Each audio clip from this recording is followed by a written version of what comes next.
안녕하세요. 저는 서울 남가자동에 살고 있는 36살 여자입니다. 제가 듣는 채널에 제 사연을 드디어 적어보는 날이 다 찾아오네요. 저는 뉴타운으로 재개발이 된 지역의 아파트에 들어와 살고 있습니다.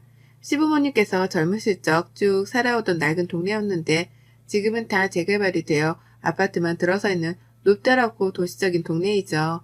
저는 재개발 덕에 아파트에 살고 계시는 시부모님 덕을 보면서 남편이랑 결혼하자마자 함께 합가를 해서 살고 있었어요. 방 3개 평범하디 평범한 30평대의 아파트였는데 제가 낳은 아이 둘까지 합해서 총 6명의 식구들이 거주를 하며 살았습니다.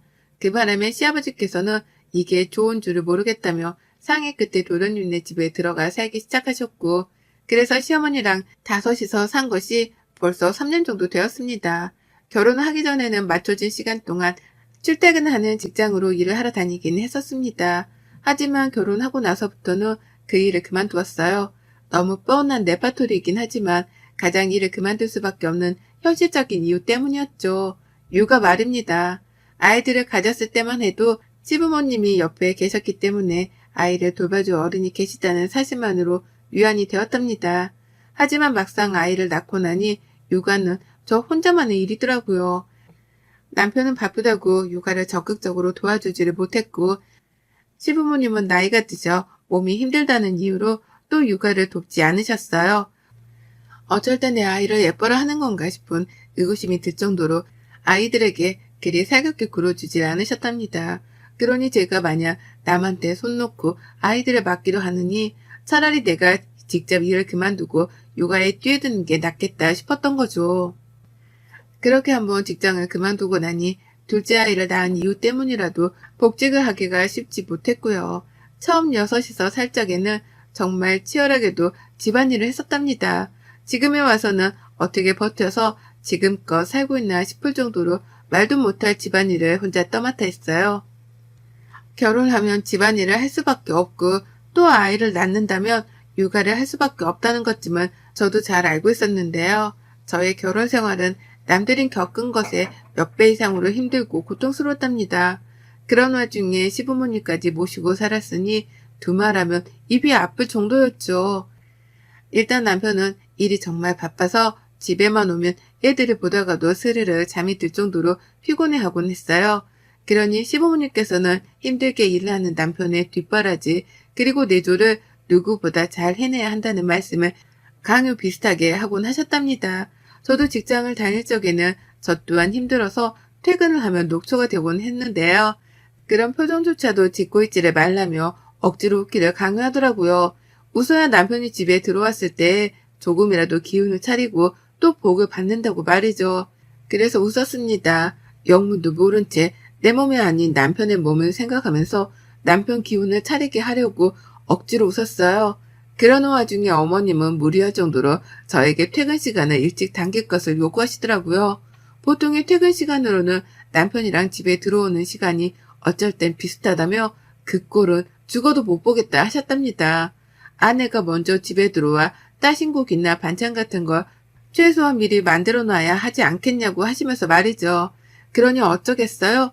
당연히 그런 요구를 회사에 하면 안 된다는 걸 잘 알았기에 최대한 퇴근을 빨리 해서 집에 가려고 미친 듯이 일을 했어요. 무조건 퇴근 시간 전에 일을 끝내려고 했고 5분이라도 늦게 퇴근하면 회사 건물 밖에서부터 지하철역 안까지 그리고 역에서 내려 집으로 내려가는 그 길에서 미친 듯이 뛰면서 이동을 했습니다. 도둑질이라도 해서 도망치고 있는 도둑놈 마냥 말이에요. 그 짓을 하다가 임신을 하니 그나마 저를 놔주긴 하더라고요. 평상시에는 헐떡이며 집에 들어오는 저를 향해 조금 더 일찍 오도록 해보라며 더한 잔소리를 하곤 했는데 임신을 하니 애 떨어진다며 뛰지 말라 다독여 주셨었죠. 그걸 보며 아이를 낳음으로써 뭔가 관계의 개선이 될 여지가 보이겠다 싶었답니다. 근데 아이를 낳고부터 본격적인 지옥의 시집살이가 시작되었어요. 일을 그만두지 말고 끝까지 뻔뻔스레 일을 핑계 삼아서라도 집 밖으로 도피를 했어야 했는데 제가 미처 그런 잔머리를 굴리지 못했던 겁니다. 일을 그만두니 시어머니는 본격적으로 저를 옆에 끼고 살려 하기 시작하셨어요. 마치 자신의 배에서 낳은 자식을 보는 듯이 시어머니는 저에게서 눈을 떼지 못하셨답니다. 다만 그 눈이 친엄마의 눈이 아니라 매서운 새엄마의 눈마냥 날카롭고 쌀벌했죠. 아침에 일어나면 가장 먼저 저를 찾으셨어요. 아직 아이들이 어려서 둘 다 같은 방에 지내고 있고 저희 부부가 방 하나 그리고 시부모님이 가장 작은 방 하나를 차지하고 계시거든요. 그런데 하필 저희 방이 서로 마주보고 있는 바람에 문을 닫더라도 가끔씩 그 안에서 주고받는 목소리가 들리곤 했습니다. 시아버지가 함께 사실 적에는 그래도 시어머니가 직접 시아버지를 챙긴다면서 먼저 부엌으로 들어가기도 하고 같이 TV를 보고 계시기도 했죠. 물론 자잘한 심부름이나 간식거리, 병원 가는 것부터 집 앞 산책을 가는 것까지의 모든 일들은 다 저를 불러 저하고 해결을 하게 하셨지만 말입니다.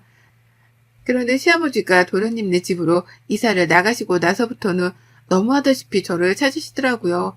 하필 코로나 때문에 집안에 온 식구들이 붙어 있어야만 하는 시기였는데 그때부터 시어머니의 지도권 관심이 시작된 겁니다.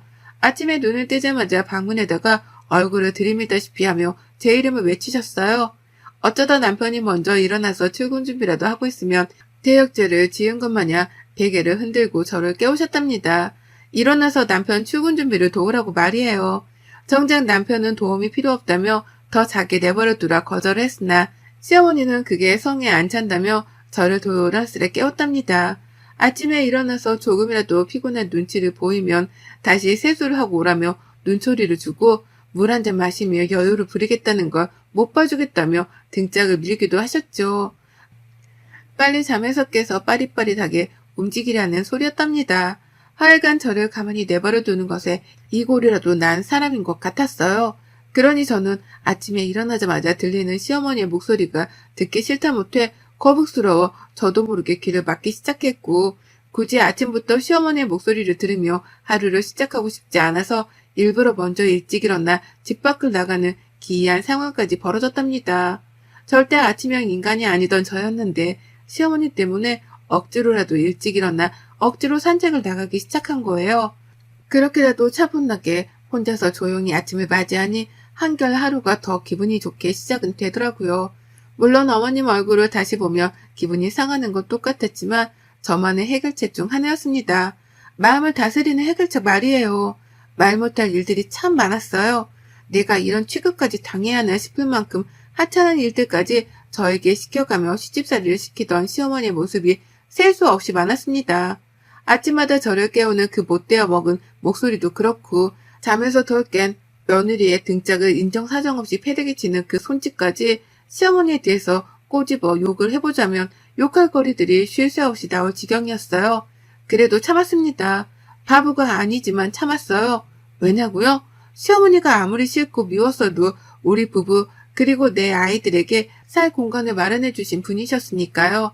절대로 우리 능력으로는 서울의 아파트를 살 능력도 없었고 기회도 없었을 텐데 시부모님 덕분에 장남이라는 이유만으로 서울 아파트를 물려받게 되었습니다. 그러니 그에 합당할 만큼 시어머니를 대해드려야 한다는 생각이 우선이었어요. 그래서 당장 차오르는 화는 매번 눌러 참아가며 버텨오고 있었습니다. 그런데 갈수록 도가 지나치다 싶은 게 최근 몇 달 동안은 정말 미치도록 힘들었어요. 갑자기 시어머니의 식욕이 엄청 타오르기 시작하신 거예요. 평상시에는 잘 드시지 않던 갈비찜이라든지 육개장이라든지 감자탕 등등 얼큰하고 한국적인 음식들을 너무나 빈번하게 찾는 겁니다. 그 와중에는 코로나 때문에 외식은 절대 못한다면서 저에게 식당에서 파는 듯한 맛의 음식들을 만들어 달라고 집요하게 요구를 해오셨죠. 그러니 어째요. 외식도 못하겠다고 하고 그런 와중에 식당이랑 똑같은 맛과 비주얼의 음식을 해달라고 하니 제가 해드리는 수밖에요. 그래서 그렇게 시작된 저만의 요리 대첩이 그 막을 열었답니다. 짧은 사이에 별별 것들을 다 해드렸어요.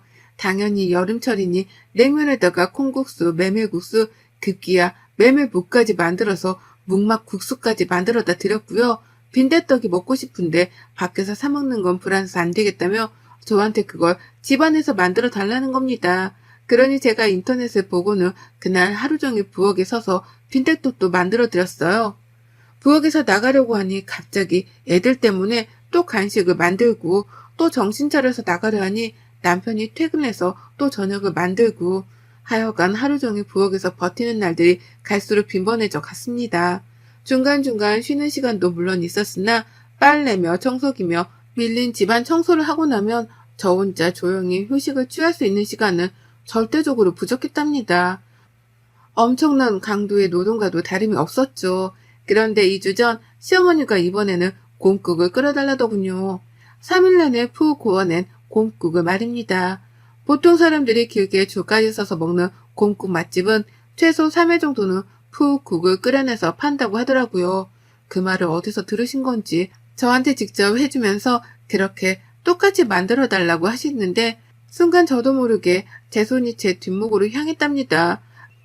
이래서 사람들이 충격을 받으면 뒷목을 잡고 쓰러지는 거구나 싶더군요. 핏줄이 곤두서며 뒷목이 확 땡기는데 내가 이렇게 죽는 건가 싶은 아찔함까지 느껴졌어요. 겨우 진정을 하고는 어머니께 말씀을 드렸습니다. 그렇게 오래도록은 가정 안에서 끓여내지를 못한다고 말이죠. 차라리 그럴 거면 내가 나가서 맛집 곰국을 포장해 오겠다고 말이에요. 하지만 어머님의 주장은 한결 같았습니다. 밖에서 사 먹는 건 아직 안전하지 않은데 자신을 코로나에 걸리게 하고 싶어서 일부러 그러는 거냐며 오히려 적반하장으로 화를 내더라고요. 기껏 생각해서 맛집까지 찾아가 포장을 해오겠다는 며느리를 나쁜 사람으로 몰았답니다. 결국 저는 이런 사람하고의 대화가 더는 무의미하다는 생각에 알겠다고 했답니다. 집에서 직접 같은 맛을 낼 자신은 없으니 어떻게 해서든 비슷한 맛을 내드리겠다고 했죠. 먹어보고 맛이 없으면 또 해달라고 하지나 말라고 또 그렇게 며칠 고아서 곰국을 만들어낼 자신이 없으니 혹시라도 옆에서 보고 불안하다 싶으면 직접 도와주기라도 하시라며 말도 했고요. 그렇게 저는 결혼 생활 중 처음으로 곰국을 만들어냈습니다. 그간에는 손도 많이 가고 오래도록 끓여야 하는 게 번거롭고 힘들어서 절대로 해보겠다는 생각을 못하고 있던 요리였는데요. 시어머니가 해달라고 노래를 부르고 요구를 해오니 일단 시작은 했어요. 미리 정육점에 연락까지 해서는 최대한 집안에서 해야 할 고기 손질까지 죄다 맞춰달라고 했고요. 그렇게 가져온 고기를 그냥 넣고 끓여냈습니다. 큰 냄비 안에 넣어서 보글보글 끓기 시작한 지 5시간, 잠시 집안일을 하다가 아이들이랑 TV 앞에 앉아 얘기를 하고 있었는데요. 시어머니가 야, 너 뭐해? 라며 호통을 치셨어요. 너무 깜짝 놀라서 부엌부터 쳐다봤습니다. 혹여나 고기 끓다가 제가 미처 못 본 사이에 냄비 밖으로 넘치기라도 한 줄 알았거든요. 하지만 부엌에서는 아무런 이상함이 없었어요. 국은 멀쩡히 잘 끓고 있었고 다만 시어머니가 놀고 있는 제 꼴을 더 보지 못하고선 소리를 치셨던 겁니다. 부엌으로 들어가 국 끓는 걸 보고만 있으라고 하면서 말이죠. 그래서 전 몇 시간을 이미 부엌 안에서 보내고 있었음에도 불구하고 다시금 부엌으로 들어갔어요. 끓기만 하는 걸 내버려 두기만 해도 되는 음식인데 시어머니가 하도 옆에 서 있으라고 성화를 부리셔서 옆에 가 섰습니다. 그리고는 국냄비를 번갈아 확인을 하며 반찬도 만들고 저녁도 미리 차리고 애들 간식에 시어머니 간식까지 해가면서 억지로 일을 만들어 부엌 안에 있었어요. 물론 어머님이 안 보는 사이에는 집안 청소도 하고 애들 숙제도 봐줘가면서 정신없는 하루를 보냈습니다. 그리고는 저녁을 먹고 잠을 잘 시간이 되어도 저는 눈을 감지 못했습니다. 왜냐고요? 어머님이 저를 부엌으로 부르셨거든요. 씻고 자르고 눕는 저한테 저 국을 그냥 저렇게 놔두고 잔다고? 몇 시간에 한 번씩 일어나서 저거 확인해야 하는 건 알지? 라고 하면서 방문을 스르륵 열고는 말씀을 하는데 공포영화에 나오는 강씨인 줄 알았습니다.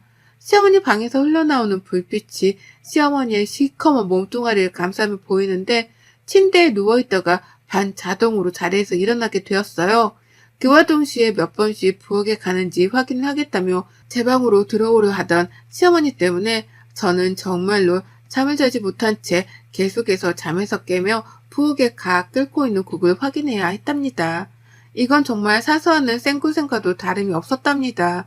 죽 써서 개준다는 게 이런 건가 싶었죠. 국꿀을 시어머니께 드릴 저에게 딱 들어맞는 속담이었네요. 그러다 무려 27시간이 넘는 곰국 끓이기 대장전을 향해 가고 있던 중 미친 듯이 잠이 쏟아지더라고요. 남편이 막 출근하고 난 후였는데 밤새도록 국 때문에 잠을 자지 못했던 탓에 눈이 자꾸만 감겼습니다. 그래서 결국 커피 한 잔을 하게 되었어요. 집에 있는 믹스커피를 가져다가 타먹은 겁니다. 맘 같아서는 카페고 믹스커피고 뭐고 그냥 잠만 자고 싶었어요. 졸려 죽겠었으니까요. 하지만 곧 아이들이 일어날 시간이었고 그래서 버텨야겠다는 생각에 믹스커피를 꺼내 타마셨습니다. 참고로 그 믹스커피는 저희 시어머니가 사놓으신 커피였어요. 시어머니가 믹스커피를 무지하게 정말 미치도록 좋아라 하시거든요. 그래서 하루에도 몇 번씩 타먹고 그게 다 떨어지면 자기 용돈을 털어다가 직접 사놓기까지 하셨습니다. 참고로 저랑 남편은 믹스커피가 너무 달다며 절대로 마시지 않는 편이었고 그래서 집안에서는 그걸 마시는 게 어머님이 유일무이했어요. 그런데 그런 커피를 제가 너무 힘들고 졸렸던 나머지 별 생각도 못하고 타마셨던 겁니다. 근데요 정말 2입 정도 커피를 마셨을라나 갑자기 뒤에서 저를 부르는 호칭 하나도 없이 손이 날라왔어요.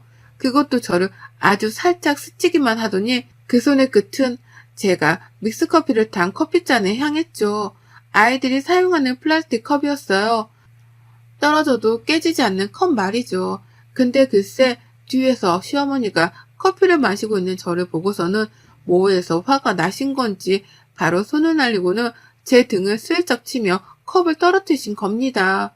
마시고 있는 커피를 더는 마시지 말란 뜻으로 화가 나서 치신 것이었어요.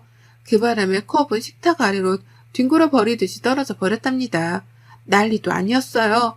새벽에 가뜩이나 피곤해 죽겠는데 뒤에서 나타난 시모는 갓 타먹으려던 커피를 바닥으로 내팽겨 버리고 저는 저대로 어안이 벙벙해 숨도 못 쉬겠고 어머님은 끝내 잘못한 게 없다 싶은 건지 미안하다 사과 한 번 안 하고 말씀하셨습니다. 안 치우고 뭐해? 계속 그렇게 굶떠 있을 거야? 라고요.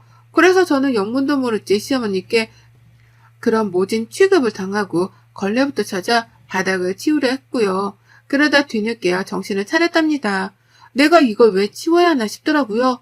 커피를 흘린 사람, 아니 커피잔을 던진 사람은 바로 시어머니셨는데 말이에요. 그래서 저 걸레질을 하다 말고 시어머니를 올려다 쳐다봤어요. 어떻게 보면 노려본 것과도 다름없어 보였겠지만 상관없었습니다. 전 진짜로 노려볼 만큼 화가 나 있었으니까요. 그런데 어머님은 그런 저를 보면서 되려 화를 내시더라고요. 왜 윗사람을 그런 눈깔로 쳐다보는 거야? 라는 말씀을 하시면서요. 세상에 어쩜 이리도 무례하고 막대 먹었는지요. 정말 서 있기만 한 동물과도 다름이 없어 보였답니다. 그래서 전 제가 할 수 있는 최선의 복수를 하기로 마음먹었어요. 내가 마시려던 커피를 떨고는 무례를 범하셨으니 저도 똑같이 어머님이 커피를 드실 때마다 못 먹도록 복수를 하기로 했던 겁니다. 그리고는 그 자리에서 어머님 들으시라 요란스러운 소리를 내며 부엌 찬장 안에 있던 커피 믹스통을 꺼내 들었습니다. 그리고는 그걸 죄다 손으로 직접 뜯어내서는 싱크대 안에 가루를 버려버렸어요. 당장 물을 들어 다시 가루를 재활용조차 하지 못하게 만들기까지 했고요. 뒤늦게 어머님은 제가 자신의 소중한 커피 믹스를 또 건드렸다는 걸 눈치채고 죽이네 사네 하시며 달려들며 절 말리셨습니다. 하지만 이미 때는 늦었어요. 전 가위로 믹스커피를 잘라가며 한 번에 그 커피들을 죄다 버렸고 어머님은 마지막 하나까지 저에게 털린 걸 알고는 기진맥진을 하셨답니다. 욕도 엄청나게 먹었고 어머님은 급기야 화가 난다며 제가 고생고생을 해서 끓이고 있던 곰국을 덩달아 싱크대 안에 던져버렸어요. 음식을 버려버린 겁니다. 제가 27시간이 넘게 끓여대고 있었던 그 음식을 말이죠. 그래서 제가 어쨌게요. 빡친 걸로 따지면 정말 한라산이라도 당장에 올라갈 수 있을 만큼 컸습니다. 당장 주먹이 올라가는 걸 겨우겨우 참아가며 오히려 시어머니를 약올렸어요. 그렇게 요란을 피우며 드시고 싶어 하더니 이제 꼼국을 못 드시겠네요. 알아서 밖을 나가 사 먹던 말던 이제는 제발 알아서 하세요. 저도 지겨워서 어머니 뒷바라지는 더는 못합니다. 라고 하며 반항을 공식적으로 선포했답니다. 시어머니는 저의 반항을 처음부터 그리 심각하게 받아들이진 않으셨어요. 제가 굽신거리며 산 세월이 있었으니까요. 하지만 전 그날부터 공식적인 이 집안의 미친년이 되었답니다. 시어머니가 바로 나가서 하루 종일 마실 커피 믹스 박스 하나를 사오셨더라고요. 하지만 전 어머님이 잠시 방 안에 들어가 계시는 그 사이에 그 커피 믹스를 다시 한번 가위로 잘라다가 모조리 다 싱크대 안에 버렸어요. 그리고는 망설임도 없이 수도꼭지를 들어 그 커피 가루들을 싱크대 속에 녹였답니다. 나중에야 사실을 안 시어머니는 소리를 지르며 난리를 치셨어요. 돈 아깝게 이걸 또 버렸다고 말이죠. 그리고는 한참 또 욕을 날리고 분풀이를 하다가 잊을만 할 때쯤 밖으로 나가 커피 믹스를 또 사오셨더라고요. 이번에 제가 겁이 나는지 자신의 방 안으로 그 커피 믹스 통을 가지고 들어가셨답니다.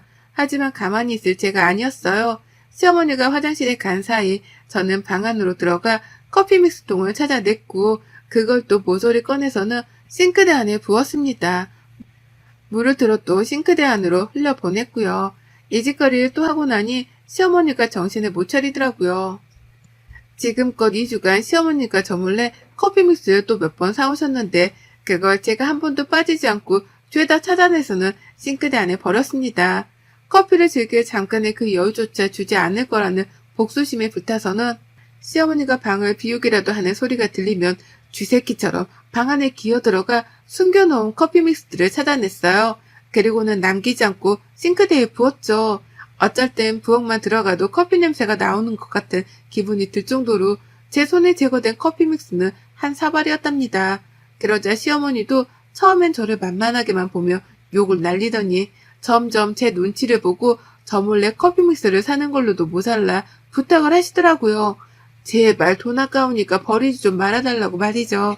자신이 커피를 마셔야 하는 사람인데 저 때문에 커피의 입도 제대로 대지를 못하고 있는 지가 벌써 2주나 되었다면서요. 그 말을 하며 중독된 커피를 마셔야만 하는 환자 마냥 손까지 떠시는데 아유 진짜 살다 제가 그렇게 속으로 웃어본 적이 처음이었던 것 같아요. 커피를 끊어내지 못하는 애원까지 하며 저를 말리는 시어머니의 표정을 사진으로 찍어 집안에 보관까지 해두고 싶었을 정도였습니다. 그 정도로 저에게 복수를 멈추라 애원하다 말고 사과까지 하는 어머님의 태도는 분명 시트콤이었네요. 저는 시어머니의 부탁으로 복수를 그만뒀습니다. 더는 저도 돈 아깝고 음식 아깝게 믹스커피를 싱크대에 부어버리는 걸 포기했죠. 하지만 복수가 끝났다고 해서 제가 이 싸움에서 진 건 결코 아니었습니다. 이미 시어머니는 저에게 꼬리를 내리면서 커피를 마시게 해달라 애원을 했고 어머님의 낮은 자세 덕분에 저는 드디어 결혼 몇 년 만에 이 질기고도 즐겼던 고부 갈등에서 승자가 되었어요. 공식적인 값으로 둔갑을 해서는 더는 시어머니의 갑질을 당해내지 않아도 되게 된 겁니다. 그리고 전 이제서야 결혼 후 처음으로 이 집안에서 모처럼 휴식다운 휴식을 취하기 시작했어요. 아침에 느긋하게 일어나 보기도 하고 내가 마시고 싶은 음료를 마시며 멍하니 소파에 앉아있기도 합니다. 평소 같았으면 굼떠 있다며 시어머니께 욕을 먹을 상황이었는데 이제는 더 이상 욕먹을 걱정 없이 내 맘대로 이 집안을 휘젓고 있어요. 이게 꿈인지 생시인지 모르겠습니다. 저 이제서야 살맛이 나요. 이 기쁨을 애청하는 유튜브 구독자님들과 꼭 공유해보고 싶어서 이렇게 사연을 적어봤습니다. 저 잘 살아내고 이겨냈다고 응원 한번 해주세요. 여러분의 생각은 댓글로 남겨주세요. 오늘 또 시청해주셔서 정말 감사합니다.